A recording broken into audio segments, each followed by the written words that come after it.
চেষ্টা করবে, তাদের বিরুদ্ধে রাস্তায় দাঁড়িয়ে রাস্তায় নেমে আমাদের লড়াই সংগ্রাম সেটা যেমন আগেও হয়েছে এখনো হবে। আজকে কেউ কেউ আগে হয়তো চায়ের ব্যবসা করতেন, এখন তারা কেউ কেউ হয়তো সিঁদুরের ব্যবসা করছেন।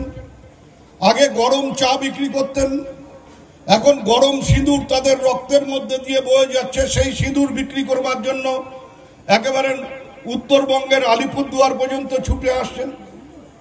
কিন্তু আমার বক্তব্যটা হচ্ছে যে এইভাবে মানুষের মধ্যে বিষ ঢুকিয়ে দেওয়ার চেষ্টা করবেন না। মানুষের মধ্যে বিষ ঢুকিয়ে দিয়ে, ধর্মীয় বিষ ঢুকিয়ে দিয়ে মানুষে মানুষে বিভাজন তৈরি করবার চেষ্টা করবেন না। উন্নয়ন শুধুমাত্র একটা গেটের মধ্যে দিয়ে বা একটা সেলফি জোনের মধ্যে দিয়ে শেষ হয় না। উন্নয়নের বেসিক ব্যাপারটা, উন্নয়নের প্রাথমিক ব্যাপারটা হচ্ছে একটা সুস্থ সুন্দর সমাজ গড়ে তোলা।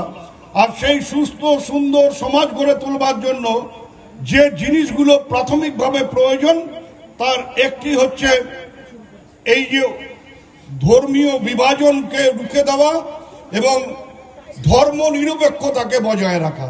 আমি আমার ধর্ম নিশ্চয়ই, আমি আজ সকালে এসে এই মন্দিরে পুজো দিয়েছি।